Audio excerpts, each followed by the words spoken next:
بسم اللہ الرحمن الرحیم۔ ابو نواس بن سمان رضی اللہ تعالیٰ عنہ فرماتے ہیں کہ نبی کریم صلی اللہ علیہ وآلہ وسلم نے دجال کا ذکر کیا اور اس کی تفصیلات بتائیں۔ آپ نے یہ بھی فرمایا کہ جو کوئی اس کو پائے تو وہ اس پر سورہ کہف کی ابتدائی آیتیں پڑھے۔ یہ آیتیں اس کی فتنے سے پناہ دینے والی ہیں۔ آپ نے فرمایا وہ عراق و شام کے درمیان سے نکلے گا۔ اے اللہ کے بندو، ثابت قدم رہنا۔ صحابہ رضی اللہ تعالیٰ علیہم اجمعین نے دریافت کیا، یا رسول اللہ وہ کتنے روز تک زمین پر رہے گا؟ آپ صلی اللہ علیہ وآلہ وسلم نے فرمایا 40 روز تک۔ ان 40 دنوں میں ایک دن ایک سال کے برابر ہوگا، اور ایک دن ایک مہینے کے برابر ہوگا، اور ایک دن ایک ہفتے کے برابر ہوگا، اور باقی دن عام دنوں کی طرح ہوں گے۔ صحابہ نے عرض کیا، یا رسول اللہ کیا سال بھر کے دن میں ایک ہی دن کی نماز پڑھیں گے؟ آپ نے فرمایا نہیں، اندازہ لگا کر پورے سال کی نماز پڑھنا۔ پھر آپ نے مزید ذکر کرنے کے بعد فرمایا اسی حال میں حضرت عیسیٰ کو اللہ تعالیٰ بھیجے گا۔ حضرت مسیح ابن مریم دمشق کے شرقی مینارے کے قریب نازل ہوں گے۔ 2 چادروں کے درمیان آپ کی تشریف آوری ہوگی۔ حضرت ابن مریم 2 فرشتوں کے پروں پر اپنے دونوں ہاتھ رکھے ہوئے ہوں گے۔ جب آپ سر جھکائیں گے تو آپ کے سر سے قطرے ٹپکتے ہوں گے، اور جب سر اونچا کریں گے تو قطرے موتیوں کی طرح ان پر بہتے ہوں گے۔ حضرت مسیح ابن مریم دجال کے متبعین کو قتل کریں گے اور مقام لد پر دجال کو قتل کریں گے۔ پھر حضرت عیسیٰ ان لوگوں کے پاس پہنچیں گے جو فتنہ دجال سے محفوظ رہے ہوں گے۔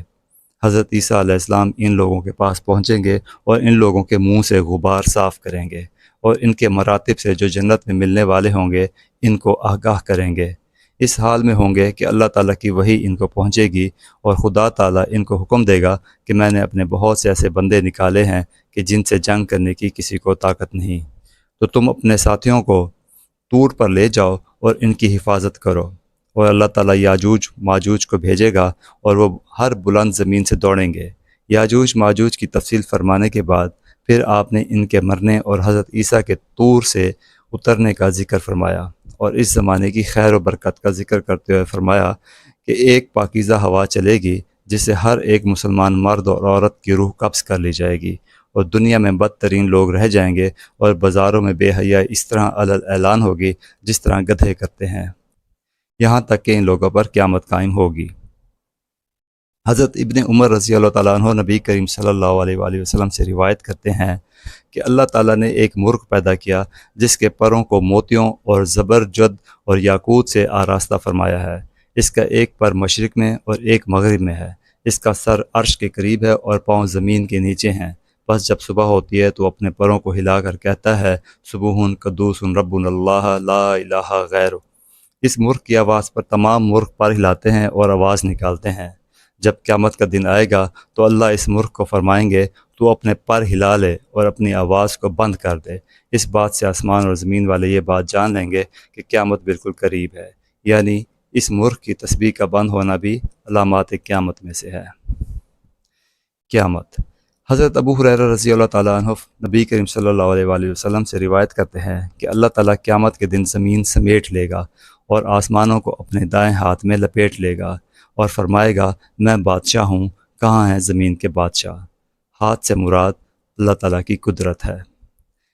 حضرت عبداللہ بن عمر نبی کریم صلی اللہ علیہ وآلہ وسلم سے روایت کرتے ہیں کہ قیامت کے دن اللہ تعالیٰ آسمانوں کو لپیٹ لے گا، پھر ان کو اپنے داہنے ہاتھ میں لے گا اور فرمائے گا کہاں ہے ظالم، کہاں ہے سرکش؟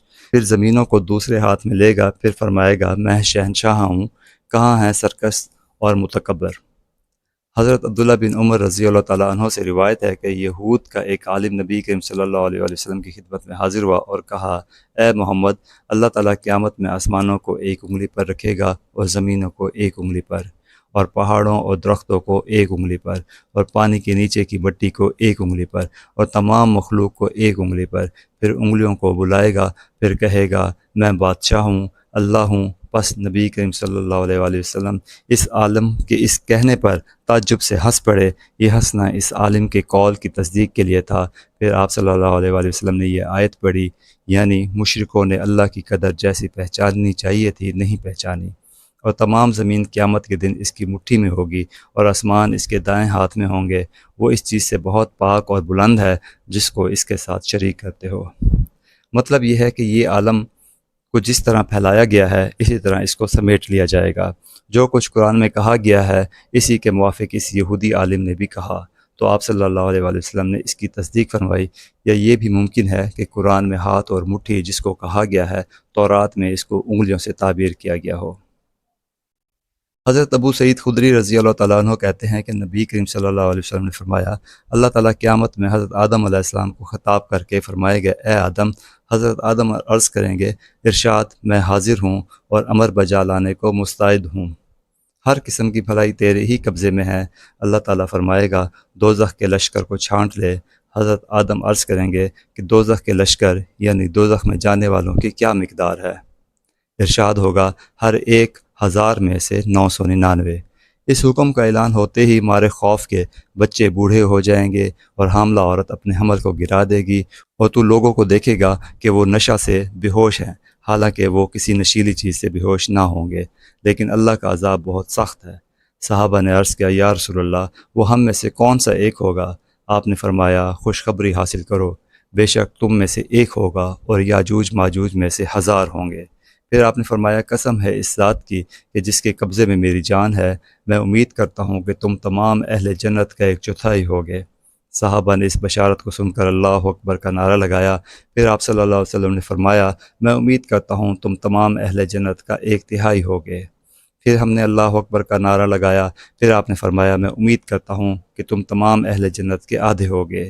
اس پر پھر ہم نے اللہ اکبر کہا۔ آپ نے فرمایا کہ تم لوگوں میں ایسے ہوگے جیسے سفید رنگ کے بیل میں سیاہ بال، یا یوں فرمایا جیسے سیاہ رنگ کے بیل میں سفید بال، یعنی تمام بنی نوع انسان میں تمہاری تعداد ہی کیا ہے۔ اس پر بھی جو لوگ جنت میں جانے والے ہیں ان کے آدھے تم ہوگے۔ حضرت عبداللہ بن انیس رضی اللہ تعالیٰ عنہ ارشاد فرماتے ہیں کہ نبی کریم صلی اللہ علیہ وآلہ وسلم سے سنا ہے، آپ فرماتے تھے کہ اللہ تعالیٰ تمام بندوں کو اکٹھا کرے گا اور ان میں آواز لگائے گا، اس آواز کو دور والا بھی ایسے ہی سنے گا جیسے قریب والا۔ فرمائے گا کہ میں شہنشاہ ہوں، انصاف کرنے والا ہوں۔ حضرت انس رضی اللہ تعالیٰ عنہ فرماتے ہیں کہ ہم نے نبی کریم صلی اللہ علیہ وآلہ وسلم کی خدمت میں حاضر تھے کہ آپ ہنسے اور فرمایا، کیا تم جانتے ہو کہ کیوں ہنستا ہوں؟ ہم نے عرض کیا کہ اس کا سبب اللہ اور اس کا رسول ہی جانتے ہیں۔ آپ نے فرمایا، بندے کی اللہ تعالیٰ سے جو گفتگو ہوگی اس پر مجھے ہنسی آ رہی ہے۔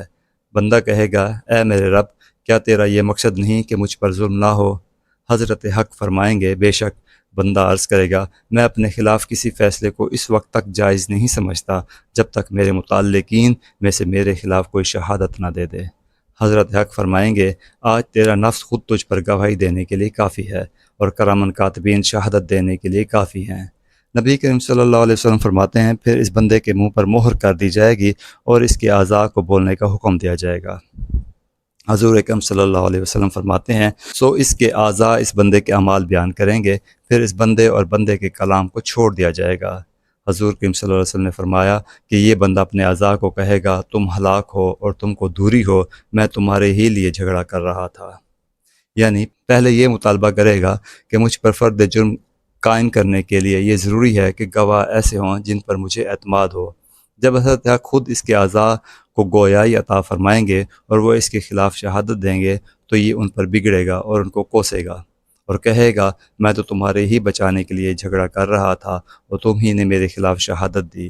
کلام کو چھوڑ دیا جائے گا سے مراد یعنی بولنے کی قوت کو لوٹا دیا جائے گا۔ حضرت ابو ہریرہ رضی اللہ تعالیٰ عنہ فرماتے ہیں کہ صحابہ نے عرض کیا، یا رسول اللہ، کیا ہم قیامت میں اپنے رب کو دیکھیں گے؟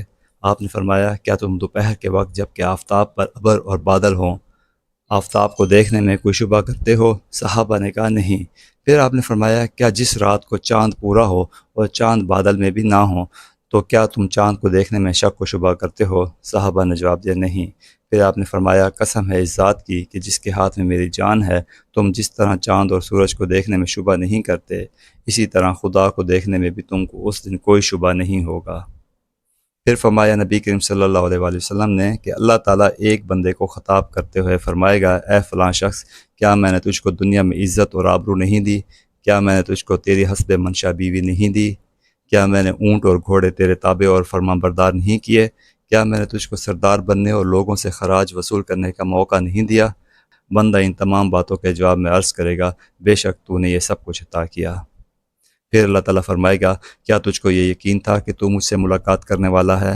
بندہ کہے گا، نہیں، تیری ملاقات کا مجھ کو کوئی گمان نہیں تھا، ارشاد ہوگا جس طرح تو نے ان تمام نعمتوں کے باوجود مجھ کو بھلا دیا اور فراموش کر دیا، اس طرح میں بھی آج تیرے ساتھ سلوک کروں گا اور تجھ کو بھلا دوں گا۔ پھر دوسرے بندے سے اسی طرح گفتگو کرے گا، پھر تیسرے سے، اور اسی طرح ملاقات کرے گا اور یہی فرمائے گا کہ بندہ عرض کرے گا اے میرے رب، میں تجھ پر ایمان لایا اور تیری کتاب اور تیرے رسولوں پر ایمان لایا، اور میں نے نماز پڑھی اور زکوٰۃ دی، اور جس قدر تعریف کر سکتا ہوگا کرے گا۔ اللہ تعالیٰ فرمائیں گے اچھا ٹھہر، ہم تیرے لیے گواہ طلب کرتے ہیں۔ بندہ اپنے جی میں سوچے گا یہاں کون ہے جو میرے خلاف شہادت دے گا، سو اس کے منہ پر مہر کر دی جائے گی، اور اس کی ران اور اس کا گوشت اور اس کی ہڈیاں اس کے اعمال پر گواہی دیں گے۔ اور یہ معاملہ اس لیے کیا جائے گا تاکہ بندے کو کوئی عذر باقی نہ رہے، اور یہ منافق کا حال ہے، اور یہ وہ بندہ ہے جس سے اللہ ناراض ہوگا۔